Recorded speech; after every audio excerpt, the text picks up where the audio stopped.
इश्क सच्चा वही जिसको मिलती नहीं मंजिलें।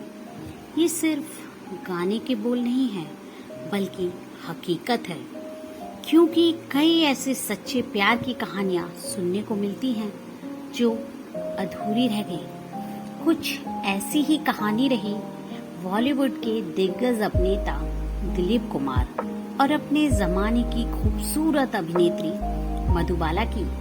कहा जाता है ये दोनों एक दूसरे से बेइंतहा मोहब्बत करते थे। दोनों का प्यार इतना सच्चा था कि मोहब्बत के गलियारों में आज भी दोनों के इश्क की चर्चा होती है। हालांकि दोनों के प्यार को कभी मंजिल न मिल सकी।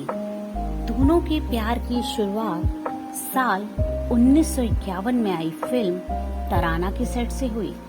इस फिल्म में दिलीप कुमार और मधुबाला पहली बार साथ नजर आए। कहा जाता है मधुबाला ने जब पहली बार दिलीप साहब को देखा तो वो उनके प्यार में गिरफ्तार हो गई।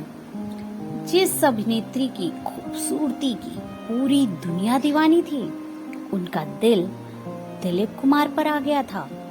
अपने प्यार का इजहार करने के लिए मधुबाला ने अपने मेकअप आर्टिस्ट के जरिए दिलीप साहब को लाल गुलाब के साथ एक खत भेजा, जिसमें लिखा था, अगर आपको भी मुझसे प्यार है तो इस गुलाब को कबूल कीजिए। दिलीप साहब ने मधुबाला के प्यार को कबूल फरमाया और फिर यहाँ से शुरू हो गई खत्म होकर भी कभी खत्म ना होने वाली दास्ताने इश्क। तराना के बाद दोनों ने कई फिल्मों में साथ काम किया। फिर आई हिंदी सिनेमा के इतिहास की सबसे बड़ी फिल्म मुगले आजम, जिसमें दिलीप कुमार शहजादा सलीम बने और मधुबाला अनारकली। ऐसा कहा जाता है कि मधुबाला को अनारकली के किरदार में इसलिए लिया गया क्योंकि ये दिलीप साहब की ख्वाहिश थी और उन्होंने मधुबाला की सिफारिश की थी।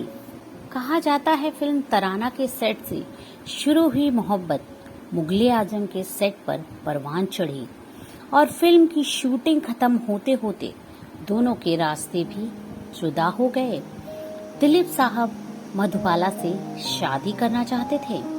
उन्होंने अपनी बड़ी बहन के जरिए शादी का रिश्ता भिजवाया, जिसे मधुबाला के पिता अताउल्ला खान ने नामंजूर कर दिया।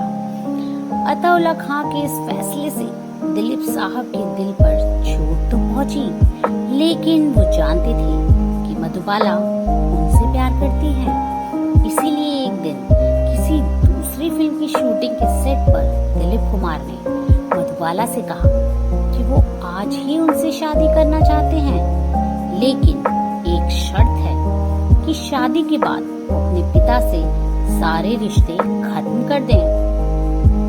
दिलीप साहब की ये बात सुनकर मधुबाला बिल्कुल चुप हो गई। हालांकि दिलीप कुमार मधुबाला का जवाब जानने के लिए उनसे पूछते रहे कि तुम्हारी चुप्पी से मैं क्या समझूं, लेकिन मधुबाला खामोश रही। उनकी खामोशी देख दिलीप साहब वहाँ से ये कहकर चले गए कि अगर मैं एक बार गया तो दोबारा मुड़कर नहीं आऊंगा। फिर क्या था, यहाँ से दोनों के रास्ते अलग हो गए।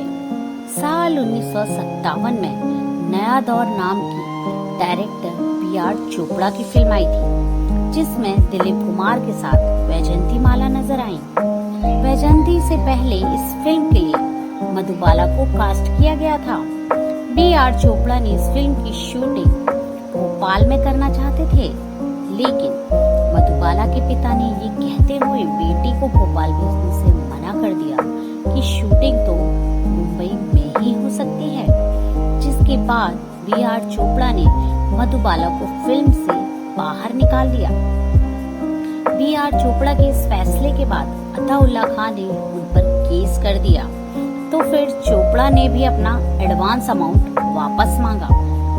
इस तरह मामला कोर्ट तक पहुंचा, जहां मधुबाला और दिलीप साहब का एक बार फिर से सामना हुआ।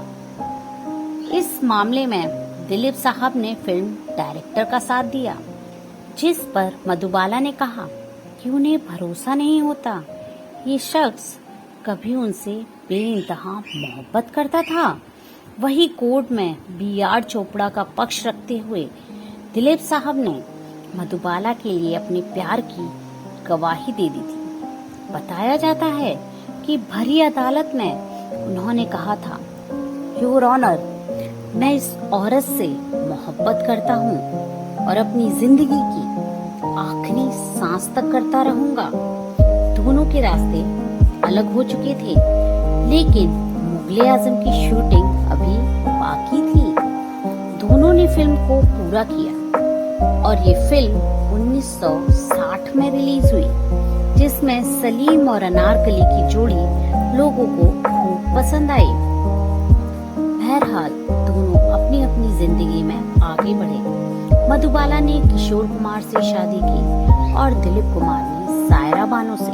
दोनों के रास्ते भले ही जुदा हो चुके थे, लेकिन दिलीप के दिल में मधुबाला और मधुबाला के दिल में दिलीप तब भी बसे हुए थे। दोनों के बीच इस कदर मोहब्बत थी कि दोनों कभी एक दूसरे को भुला ना सके। एक समय ऐसा आया जब मधुबाला काफी ज्यादा बीमार रहने लगी।